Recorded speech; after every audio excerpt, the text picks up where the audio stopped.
Welcome to Walkabout the Galaxy, the unpredictable astronomy podcast where the science is universal, the opinions are personal, and the hosts are reunited. Woo! We are Strange Charm Top and Down the Astrocorps, also known as Josh Caldwell, Addie Dove, Jim Cooney, and Audrey Martin. Coming to you once again from the Walkabout studio at the University of Central Florida and some cold, dim room in Vermont. The room's kind of bright.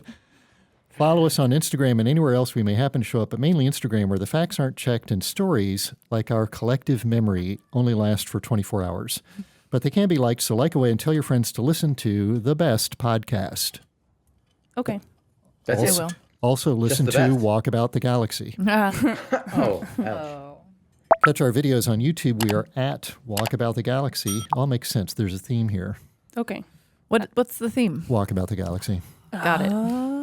You can email us at wtg@ucf.edu. Our stumper today, so Audrey was saying that she has come up with a stumper, which I'm super excited about. Don't get that But excited. we're going to so do This is a terrible, we're going to do a terrible basic thing. our basic stumper, and it is super basic Is today. your stumper a different day, or are we doing it today? No, we're doing it today, but Oh we're going to my do mine gosh! first. We're going to double stumper. Double stump. It's a double stumper, kind of goes thematically with Audrey's stumper.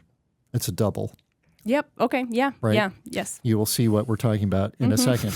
But first, here's your basic stumper. Oh my gosh, it's so basic. Your It's ordering a PSL as we speak. Your basic stumper is just forecasting. Super simple. Do you think that you personally, individually, will live to see a human set foot on Mars? If so, when? And do you think, if you do, that that person will return to Earth? No, Wow. From our youngest. I don't think so. From our Wow. youngest astrocorp, who's know. got, unless there's something terrible I don't know about, the most time for this to come true. Oh God. I hope so. Yeah. I don't think so. You're going to be around for like another 80 years or something, You think? Audrey. Wow, I think so. That's ambitious. That's pretty. I'd love to, as long as I'm in good health. Anyway, that gets into a whole thing. Yeah. No, I just don't think so. Not But gonna I happen. am. I am a generally optimistic person, but I just don't see it ever being enough of a priority Okay. for the funding and everything to line up. To just actually do it. Yeah. So we could, but Sure. it's like nobody, I mean, we could have been, Yeah. Yeah. I guess that's sort of the theme of that show, For All Mankind. Yeah, Right. Is that if we had just kept going 50 years ago, we'd be there. we'd be there in spades. Yeah. Yeah. Okay. So you think Are we're just spades never, useful for digging on Mars?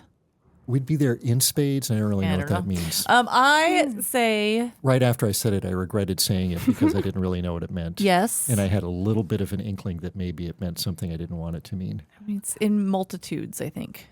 Okay. Yeah, I think you said it. I think I used it I appropriately. think the phrase was appropriate. I don't think the exact wording was quite right. It felt a little off.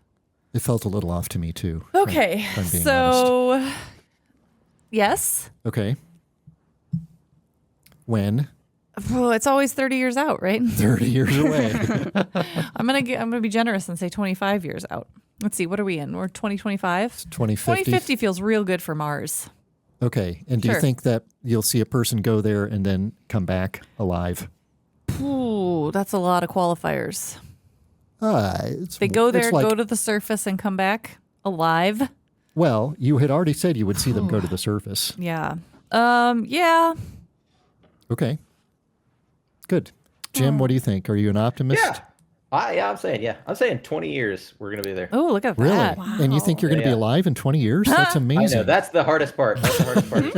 My diet is absolute crap, and so Eating a I lot think more hot maple dogs syrup and now. frozen pizzas will doom me. But if I make it 20 years, I think we're going to be there. Because I think, though Audrey is right about it's tough to get the will to do it. I think the unfortunate rise of the billionaire class means that somebody's fun project is going to be Yeah. like Elon Musk. I or was to say, something. yeah. There- already there's- He's gonna be already there. kind of announced that is his Right, fun right. project. That's what he wants to do. But in his and case, it's- I don't think people would come back. They would just go They there. would just go there. Yeah. Yeah.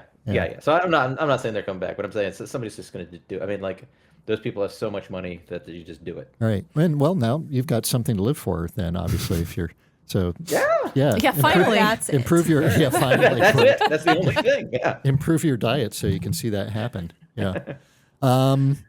I don't know. I'm probably going to outlive all of you guys, That's Yeah, fair. sure. but I think I guess I'm kind of aligned with Jim's thinking on this one. 2045 time frame, and you said 2050. Yeah. Yeah, kind of in that boat. So it's sad that our youngest person is the most pessimistic about the whole Fine. thing. All right. Maybe she's I've ruined optimistic That's about our other that's stuff. our basic Yeah. stumper. Let's hear our special down Oh my stumper. God. All right. This is motivated built up way by too much. I know. by Jim's self-described butt face. What? I mean, ass face. Sorry, what? Yeah. You Jim said he had an ass face. Why did you say that, Jim? I just have one. I don't know. I look like hell today, and I was just telling Audrey before the podcast that I have an ass face. What are Okay. you gonna So do? the, Yeah? the Just for today, just because like if you wake up on the wrong side of the Yeah, bed. I mean, you've got an I'm ass starting face. with a pretty medium to below average face, and then if I'm not sleeping, then it's a really ass face. So, Audrey, yeah. Would you rather 2 asses and one where your face is, or 2 faces and your other face is where your ass is? Is the other face You- functional? I was Like, gonna say, should I sure. eat and breathe through that Yeah. other face? If you have, I Well, have definitely want 2 faces. You'd be sitting on it though. Is the catch? I don't want to be walking around with an ass on my All neck. right. I think Come I'm on. also in the two-face category. Okay. Yeah. I might have to get some new clothing or some different Also, kind like, of how do you chairs. remove waste from your system? Or do you vomit? Maybe. Okay. What's? I feel like this is an episode of South Park that we're I just know. I was thinking of that South Park channeling episode here. where they go they backwards. Yeah, they go backwards. Yeah. Listen, it wasn't my idea to ask this on the pod. Yes, I think it was. I think it was. You said, I walked in and you said, I have a stumper. Yeah. And I was that like, is really, true, I what is did. it? And you laid that on us. And I was like, okay, All right, Jim, what's your answer? ass face. Since two you, asses. yeah, Yeah, two obviously. asses. Yeah. What's yours, I mean, Audrey? 2 faces. Okay. Yeah. We're all two-faced. All right. Yeah. Well, today my we'll South talk Park about results laugh. from the Euclid Observatory, the search for alien life, interstellar wanderers, and so much more. But first, this episode, speaking of interstellar wanderers, of Walkabout the Galaxy is brought to you by Voyager 2. Ooh, I love me some Voyager 2. Paving the way for walks about the galaxy since 1977, let Voyager 2 be your guide to interstellar exploration. Having visited Jupiter, Saturn, Uranus, and Neptune, discovered moons, rings, and crossed the heliopause, Voyager 2 is the perfect escort for your walk about the galaxy. Sporting well over 100 watts of power and 3 functioning instruments, let Voyager 2 guide you through interstellar space. With an anticipated visit to the neighborhood of the star Ross 248 in the year 44,000, you'll enjoy a leisurely tour of the solar neighborhood, complete with built-in entertainment featuring Mozart, Chuck Berry, and sounds from Earth. You'll never grow homesick with Voyager 2 on your endless tour of the Milky Way. Voyager 2, inspiration comes standard. Oh, I know that one. It's like it's a car thing, Chrysler. Yeah, you want to think about things where sometimes things come standard and sometimes they're optional. Amtrak? I don't know. I like that. The seat is optional. Where what comes standard? Inspiration. Yeah, I also feel like a car makes sense. It is, in fact, Chrysler, Jim, Wow, good job, Jim. Whoa. Nice. who made the Voyager minivan. I was trying to remember or what makes. Voyager car there might be, and I couldn't think of it. Yeah. Fun. Great. Voyager 2's out there wandering around. They've been turning off instruments, they've been sort of Yeah. ramping up the shutdown Yeah. of stuff. So we're maybe getting to the What is end it? days of the Voyagers. They're also in going terms of through a their reduction in operational. force. Yeah. The built-in entertainment, of course, is the gold-plated record. Gold and- record. Yeah, with music and voices and sounds, humpback whales and crying babies and all sorts of things like that.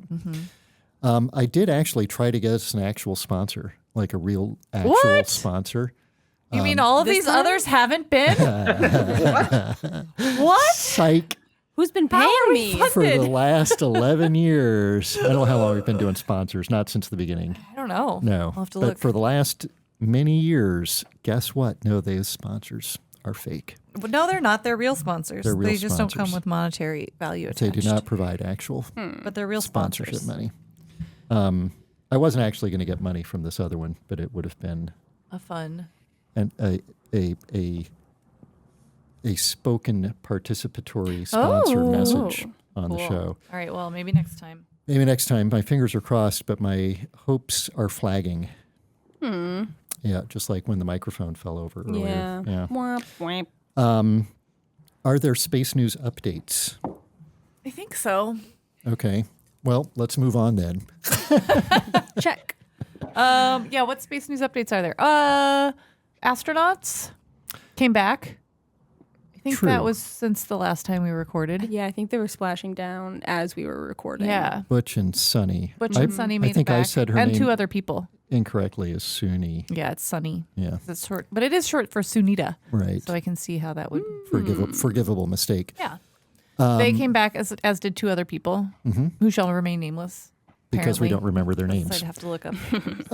Sorry. So welcome Also home. awesome astronauts. Welcome home to Butch and Sunny. Yay. There have been, it's like at this point, launches, schmaunches. They're just There was happening all the there time. was just yesterday I think there was an interesting so there was a SpaceX launch, but it was a NROL satellite. It was a reconnaissance National office satellite. Spy And it like went over the second stage, I guess, was somewhere near Europe because the frozen fuel from the vehicle Oh, right. Yeah. let out this like spiral display in the sky and everybody was freaking out. Yeah. Is it aliens? Right. It's Yeah. just SpaceX. That's Yep. the new answer. Yeah, it's almost never. No, you see aliens. something spiraling in the sky, it's probably a SpaceX rocket. Something's Yeah. very vaguely splody looking. Yeah. Yeah. Yeah.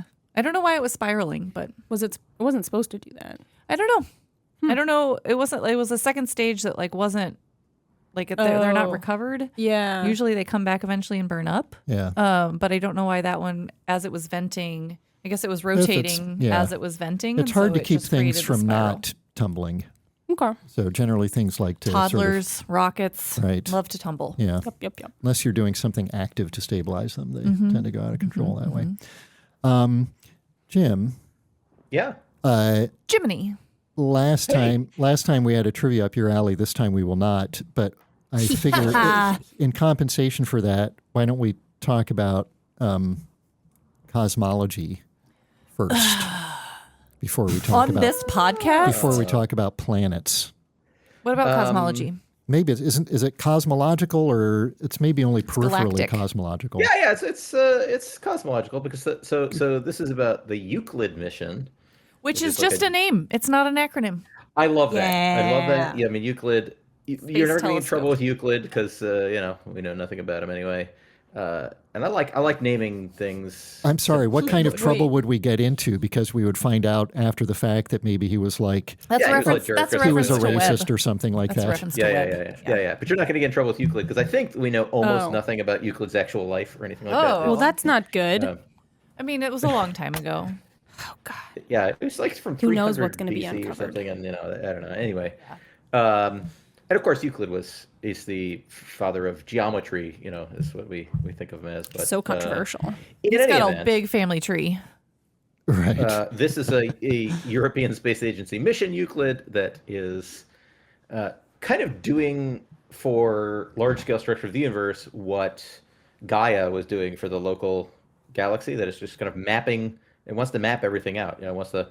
It's this big wide field camera that is going to look at lots and lots and lots of galaxies, millions of galaxies, and find out where they are and measure their redshifts, which tells us roughly how far away they are. So kind of mapping out in three-dimensional space where all the stuff is, and using some of those galaxies are going to be warped by Josh's favorite phenomenon of gravitational lensing. Yeah. And that will tell us So about guttural. stuff in between us. Yeah, I can't. yeah. I used to be able to go. I used He's to be so able to excited go. about I that. used to be able to make whoopee noises, but I've lost the upper register. Oh no! Yeah. Mm. Woo! Oh, there you There go. you go. A little bit there. Woo!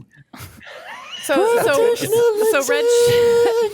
Redshift tells us distance and how long since our black hole universe formed. That's right. Yeah. That's right. Basically the news here is that Euclid just dumped its first batch of data.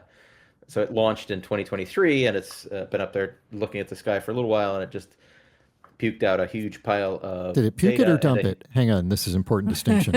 Especially, is it there's two-faced or there's two lots, it doesn't Well, there's matter. two faces, so it's kind of the same thing. I mean, well, same if it dumped it, then it has two butts, and if it two butts. puked it, it has two faces. Well, it has at Maybe. least one butt. If it don't. Yeah, that's true. Well, he said, I don't know if it did it I puke it don't or know. did it. Anyway, we have a lot of Euclid This is data. now. the potty A lot mouth of Euclid data. podcast. And in addition to beginning the project of mapping out the universe, it also one I of the just cool love that things that's was your project. Oh, what are you working on? I'm mapping the universe. mapping the entire You know, You know, casual. As one Yeah. does. It's a lot of one data. does.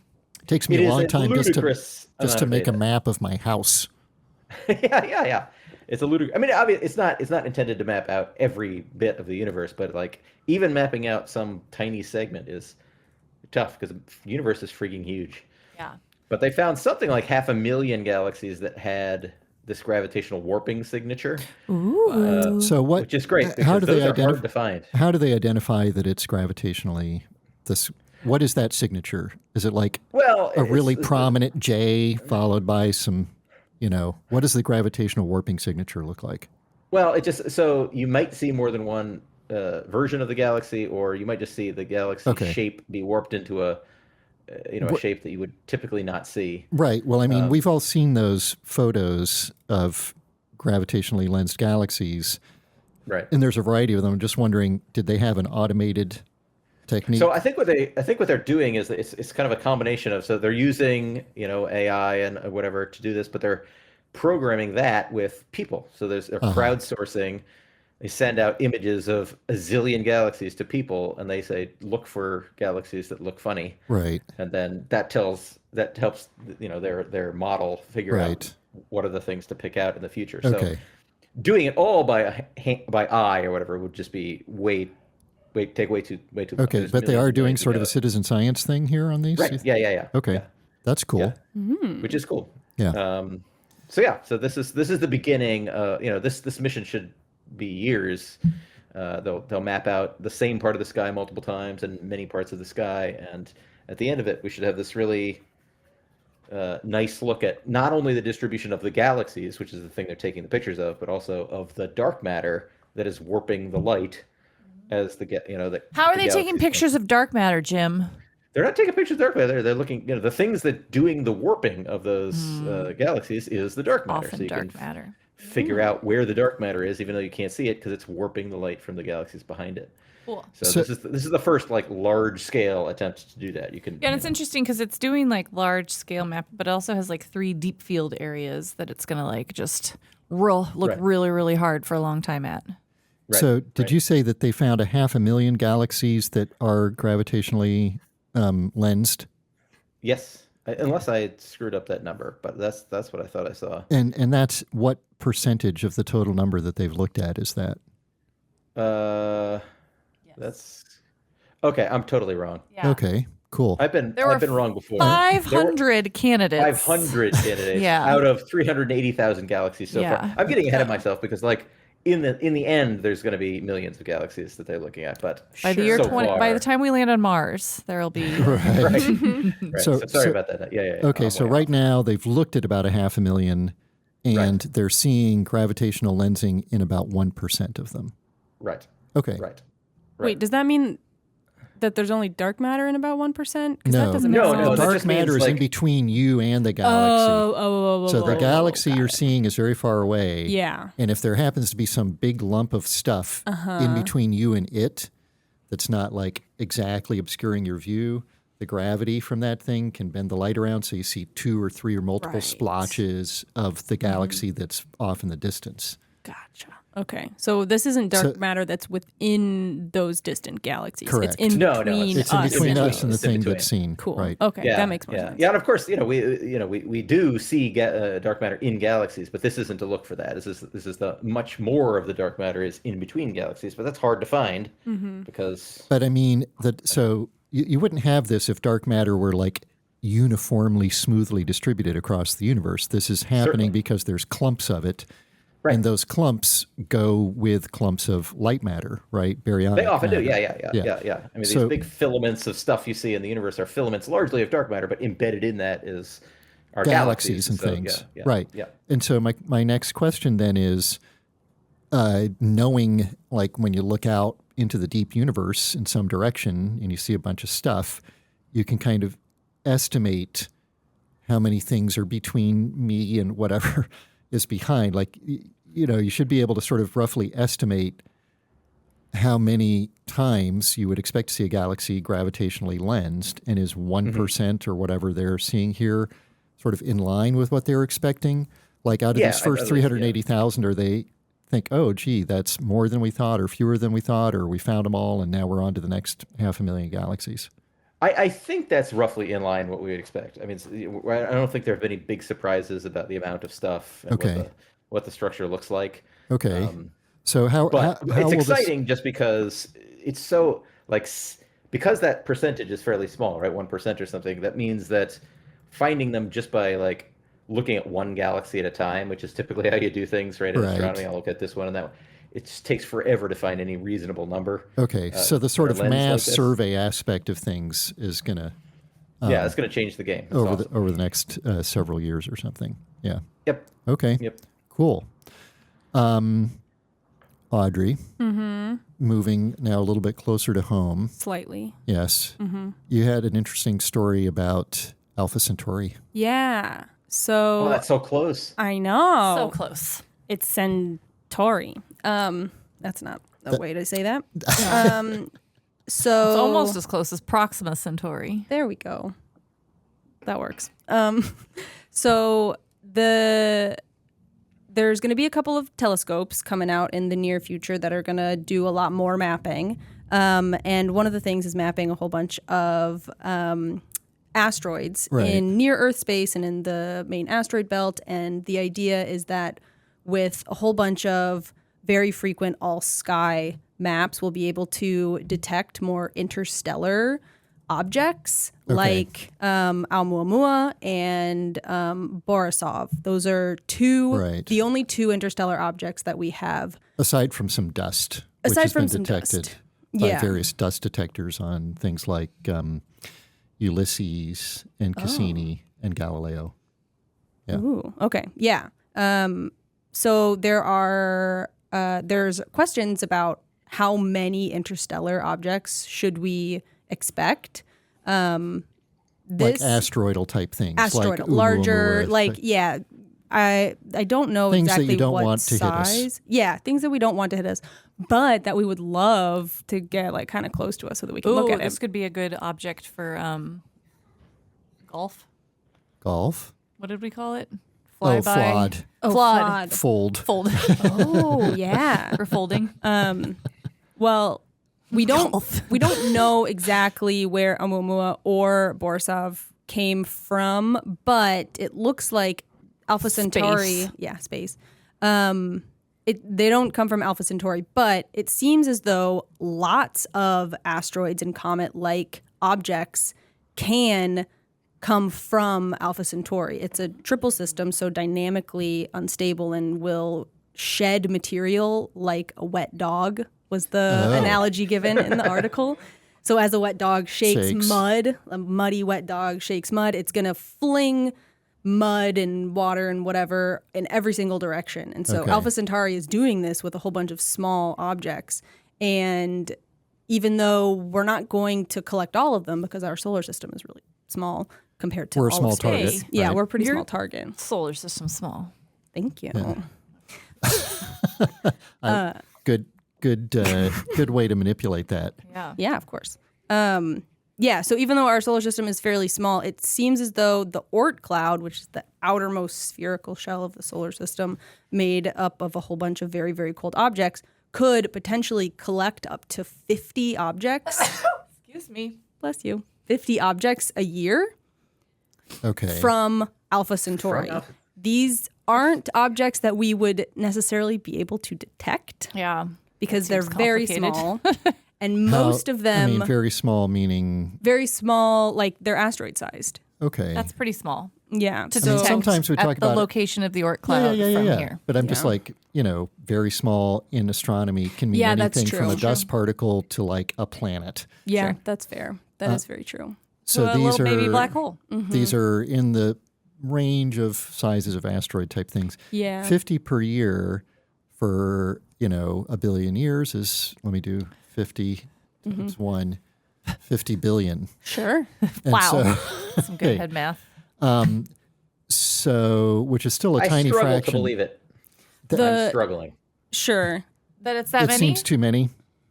Yeah, seems too many. It does seem to be a lot. Is there Like that would imply a total flux coming from Alpha Centauri that seems beyond the reasonable number of planetesimals that you would have in a solar system. But well, with my Well, what's the question is, population in the Oort cloud?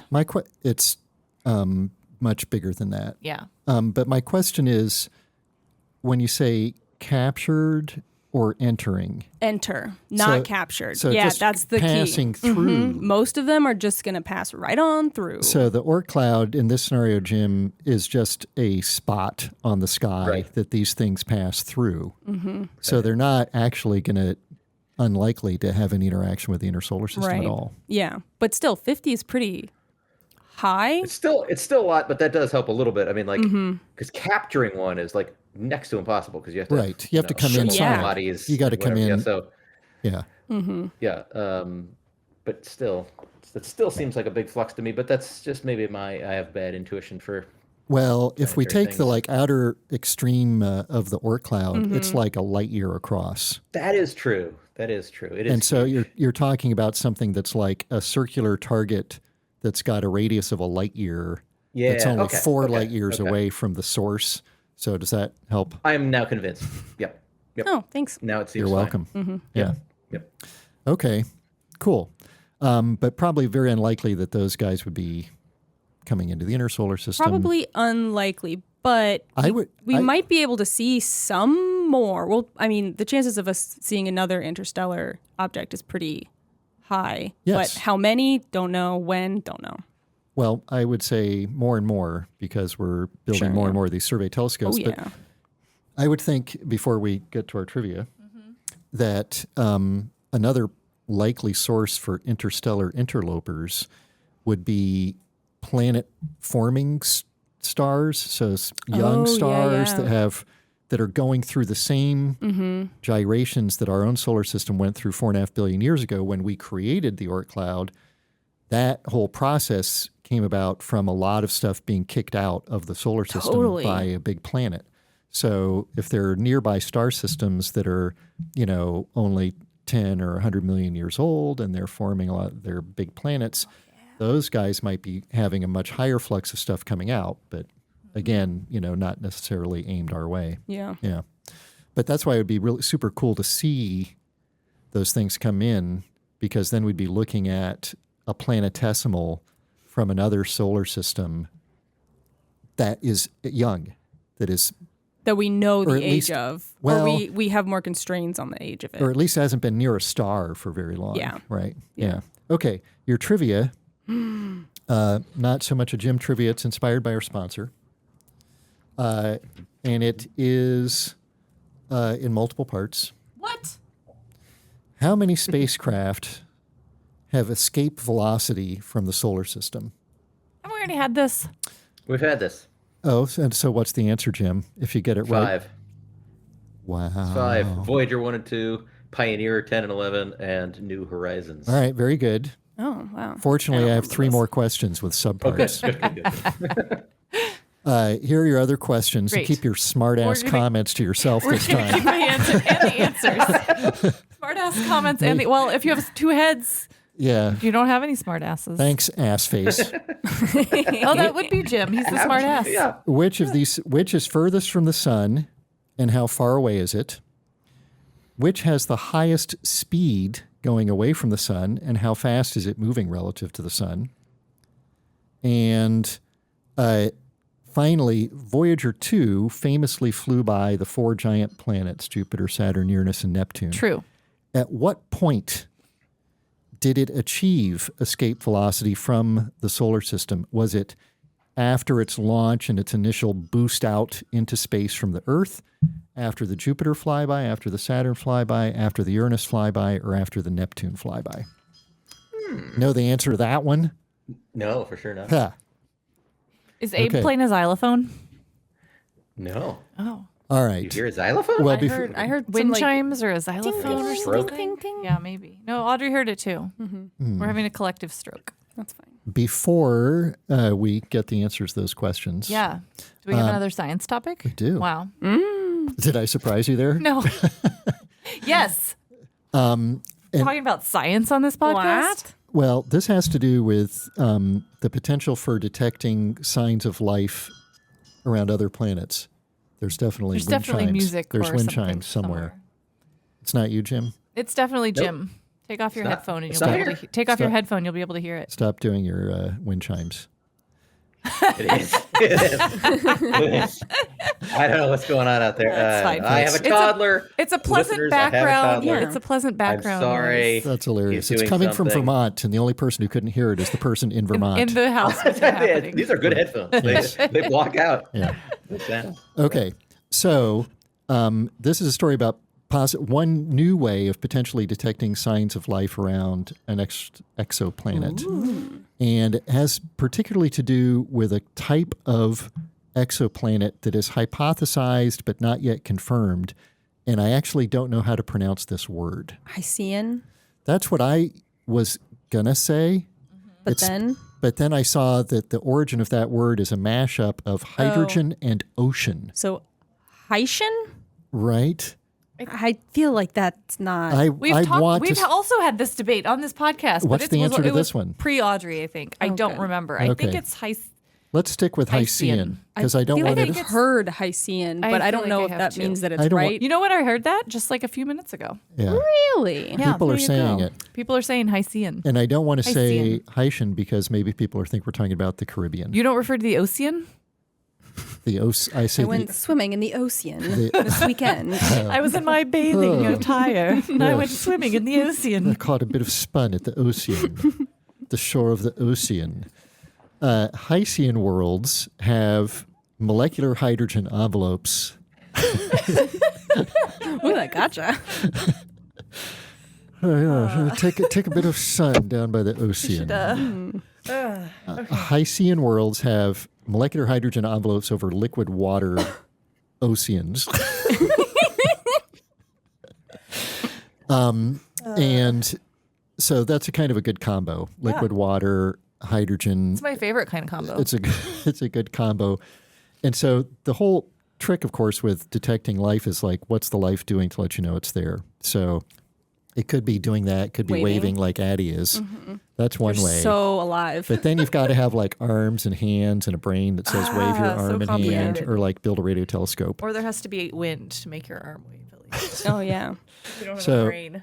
Alternatively, for most of the Earth's history, of course, most of the life was not handed left or right and was simple. And so Sweet chirality reference. Thank you. We got it all going on today. Future stumper. Would you rather have two right hands or two left hands? Ooh, tricky. So this article is about looking for metal halides Okay. that are produced by some like salts? microorganisms. Yeah. It's metal halide is CH3 plus a halogen. Yeah. Methyl chloride is one they look at, CH3 plus a chlorine atom, which are predominantly produced by marine microbes.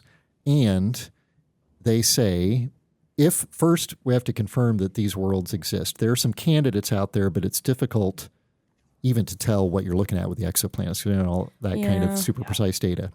So there may be some Hycean planets out there. We definitely know there are some Ocean planets out there. And the Hycean planets, if they have these marine microbes that are producing these methyl halides, like methyl chloride or whatever, have spectroscopic signatures that JWST can detect. Oh my God, you got took there. so- thank you, It thank took you, a thank you. while. We got there. That was hard. J-Dub's looking for these Hyceans. and these methyl halide signatures. So Yeah. it would require. Is that because they have a specific spectral signature, I Yeah. guess, that shows up Right. in the right wavelengths for JW? exact? Yeah, In and the it's spectrometers? Or... yeah, in the spectrometers. I Right. think there's So you would need to have multiple transits of the Hycean world in front of the star and look at the transmission spectroscopy of the starlight through the atmosphere. Okay. And you'd have to have that happen multiple times to build up enough signal to noise. But then potentially you could see that. and it would be a lot easier than detecting oxygen. It's The tough part hard. about all these, I don't know, it's like so frustrating because like that would be very tantalizing, but then it's just so hard to rule out abiotic sources for those things. Like, Yeah. maybe Yeah. like on Earth, the only way you make it is I know. biology. Yeah. Yeah, But it's, So we but gotta look for it would be cool. CFCs. It would be cool anyway. it would be cool because it's a new kind of Plan B, an interesting sort of chemistry. We don't have that. We don't have exactly that kind of thing going on here. The threshold mixing ratio that for detectability they say would be 10 parts per million, which can accumulate with global fluxes. Quoting the paper here by Michaela Lung et al., which can accumulate with global fluxes comparable to moderately productive local environments on Earth. I like a good moderately productive environment. Yeah, Well, but it's that's like nice. moderately productive local I environment. wish then I you had a have moderately productive environment most days. then you have to extrapolate that globally Sure. to the big planet. Sure. So it does require a fairly robust microbiome globally on the planet, pumping out these methyl halides at the sort of same rate that a hot spot on the Earth does. It It wouldn't be just Or a a hot warm spot spot. on the exoplanet would be detectable. It would need to be like No, multiple hotspots. Because you're looking globally at the atmosphere. Yeah, but it right? wouldn't, like, It's But if not the resolved. atmosphere is just like hydrogen plus this stuff, Well, I mean, okay, is your hotspot like the size of a test tube? Obviously, that's not going to work, right? I don't know. So your signal, the reason they have to have 10 transits or whatever, is you're collecting in your spectrometer Yeah. the light coming through the entire atmosphere. Oh, if it was just a hot spot, you might not So catch it. Well, that's contributing, but it's a tiny piece of the overall Right. thing that But you're there's not getting. mixing, is my question. Yeah, that's kind of what I was thinking. That there. Well, I don't know. Your observation is not resolved. Sure. So Yeah. you're I think Yeah. we're you're asking getting the same total thing. amount of light through the whole atmosphere. Yeah. Yeah.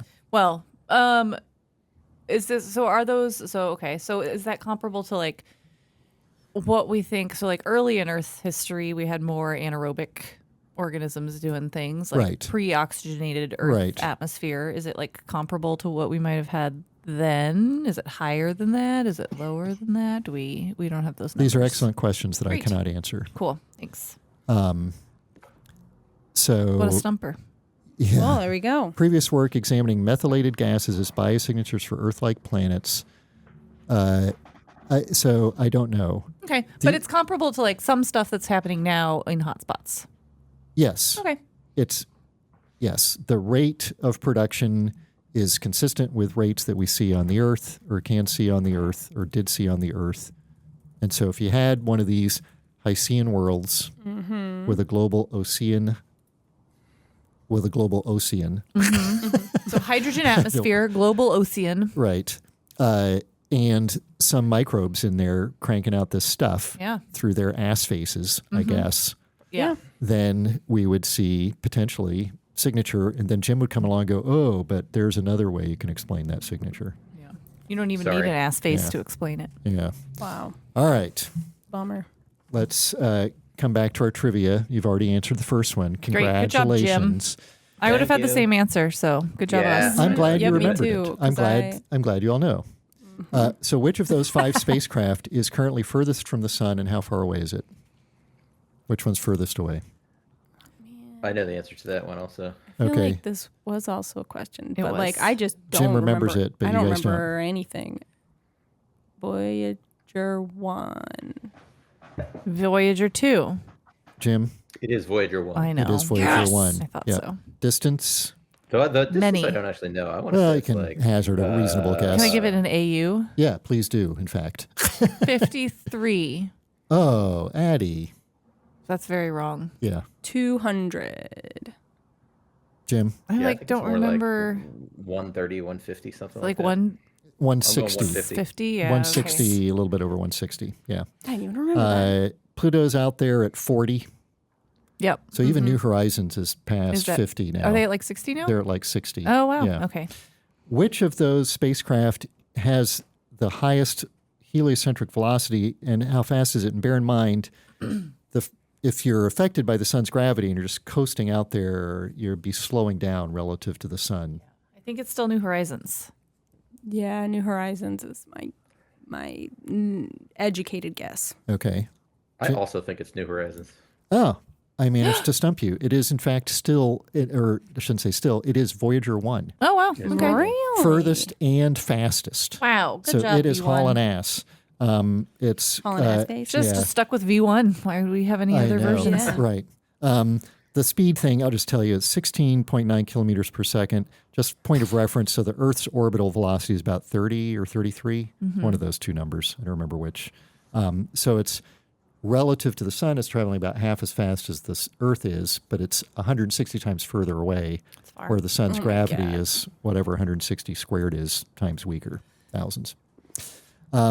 So, final question. Voyager 2 launched from the Earth and got a chemical assist, not a gravitational assist, but a chemical assist from its rocket engines when it left the Earth.